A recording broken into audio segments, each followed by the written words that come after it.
If I were to pop this question to you, to name me one of the best-selling cars of modern times, you would probably be a bit perplexed.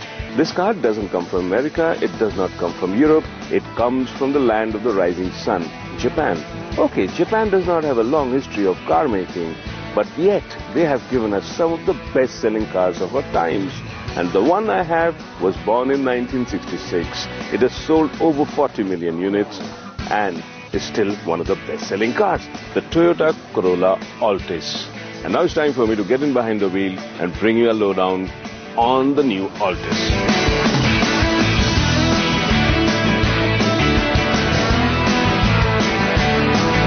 This is the 11th generation of the Toyota Corolla, and in close to 50 years, it has sold 40 million units in around 150 countries. Talk about longevity, and there aren't too many cars in modern times which can beat the Toyota Corolla. In over a century of automotive production, there have been only a handful of cars which have made it past the 50-year mark in terms of continuous production, and the Corolla Altis seems all set to do that. So in that sense, the Corolla Altis is already a historic car, and it becomes all the more relevant because this is an everyday sedan which is made to a cost, and it is the Corolla's proven reliability and lasting build quality which has made it into such a preferred vehicle for literally millions of car buyers.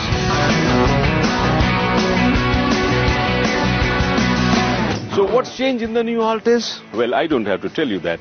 Everything pretty much as far as the front end is concerned. New headlamps, new grills, new bumper with the air dams. In fact, the transformation is complete and she looks good too, doesn't she? As far as the rear is concerned, the tail light cluster has changed, the bumper and the boot lid has both changed. And now it's my turn to go inside and see what's changed there.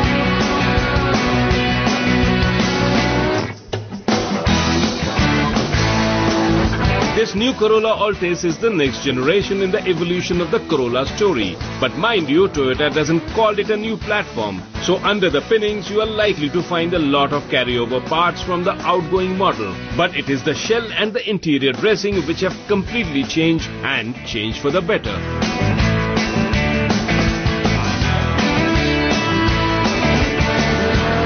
If you step inside this Altis, which is now called the new Altis, you will soon realize why it's called new. Because everything has changed inside. I wasn't particularly fond of the interiors of the old Altis really. To me it appeared a bit dull and drab, but things have drastically changed in here. The fascia now is dual tone with beige and black, and there is a centrally mounted display which is of course touch screen. It's really nice, and the steering wheel is leather wrapped with multifunction buttons, and the instrumentation too is nice, bright, visible with a blue light. And if you look closely at the speedometer, you will see that it shows you a top speed of 240 kilometers. But I think with a 1.4 litre diesel engine and 88 PS of power, that's being a little too hopeful. You're not going to get there. But nevertheless, this looks really nice. But this is a car which is meant more for the backseat passenger than for driving. So now I'm going to step in the rear seat and see what's changed there, because that's what's going to make a difference to this car really.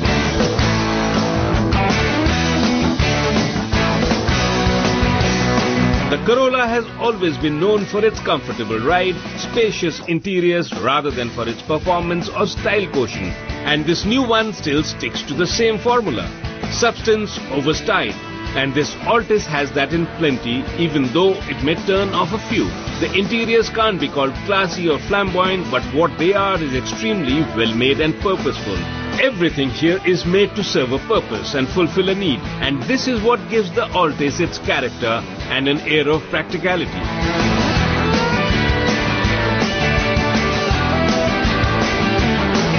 I feel the most useful change this new Altis has had is the increase in the wheelbase. The wheelbase now has gone up by 100 millimeters, and that's a lot for a car this size. And this clearly shows itself the moment you step into the car and sit in the back seat. The knee room has gone up by 92 millimeters, and that's really good news for the big and the tall boys. Plus there are little changes like the addition of a reading light here, and another very useful and practical change is the back seat, which now becomes reclining. And this will make the ride even more comfortable for you. And for a car which is positioned as a family sedan and meant more for being driven around and driving it, these little changes to the rear will make the new Altis all the more attractive.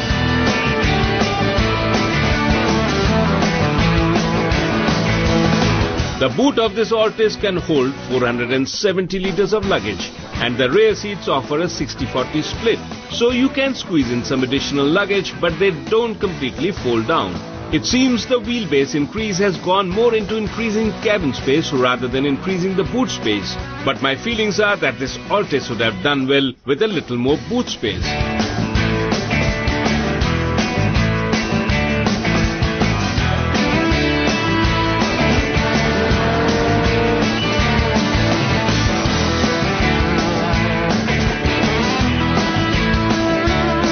This new Altis too, like the old outgoing model, would be available in both the diesel and the petrol variant. The petrol one is of course the much bigger one, the 1.8 litre unit, but what I am driving right now is the 1.4 litre diesel.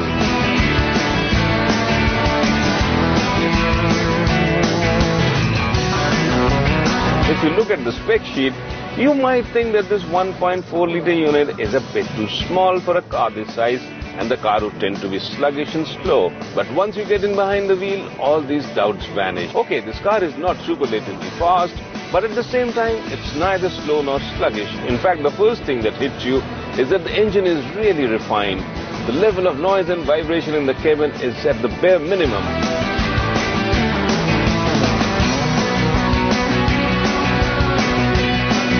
It offers a really nice and quiet, smooth ride.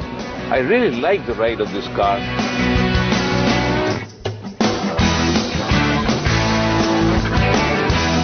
This is not a car which you'd really like to push around the corner. The suspension soaks up all the bumps and the potholes and the aberrations of the road very, very well. And what it gives the car is a very, very pliant ride. So if you're going to spend time on the back seat, I'm sure you're going to enjoy it.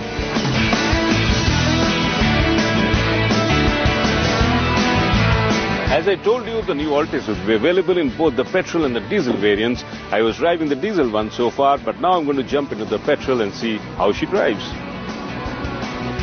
This is the petrol variant of the Altis, and actually there is very little to differentiate it from the diesel one, unless of course you happen to look at the badging here, which says VVT, means petrol.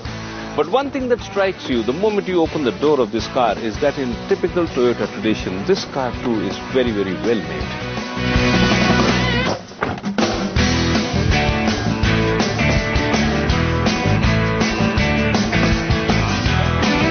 The petrol variant of this Altis is powered by a 1.8 litre unit which produces about 102 brake horsepower. This doesn't make it the fastest car of the block, but what it does is that it makes it fuel efficient. The engine is quite refined, the power delivery is linear, and it's quite nice to drive this car.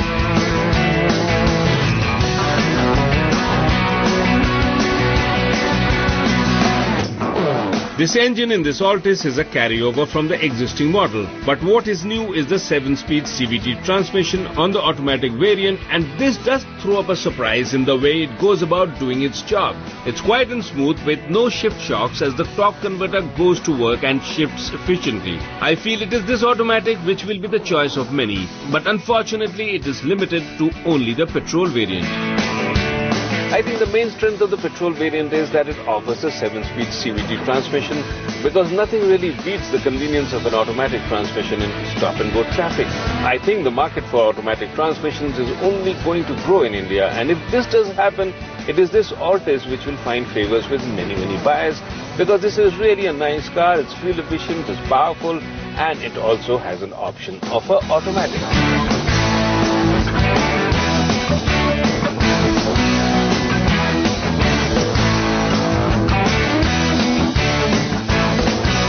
Petrol variant too, like its diesel sibling, is tuned in terms of suspension setting more for ride comfort than for handling. Consequently, the ride is very soft and pliant, and I think this makes this car very, very suitable for our everyday use.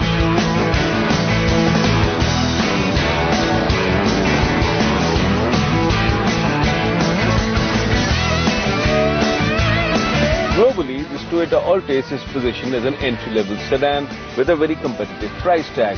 But not so in India, because the Indian market is predominantly hatchback and this is a full-blown sedan, so consequently the price is much higher. And that, I feel, is the only downside of this Toyota Altis here. To me, it looks like that this new Altis is all set to carry forward the legacy of its older siblings and notch up large sales numbers in the near future, because this is a really well-balanced and well-made car. Okay, this is not the fastest or the most powerful, but what it does offer you is excellent ride comfort. And in this new one, plenty of space too, plus lots of features, and this looks good as well. To me, it's a very valuable addition to the Indian market, and all of you are looking for a mid-size segment should have a look at this one.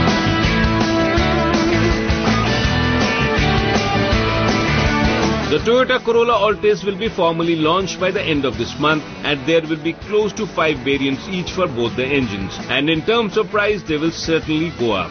Our guess is the quantum of price increase will be in the range of Rs 75,000 to Rs 1 lakh over the existing price.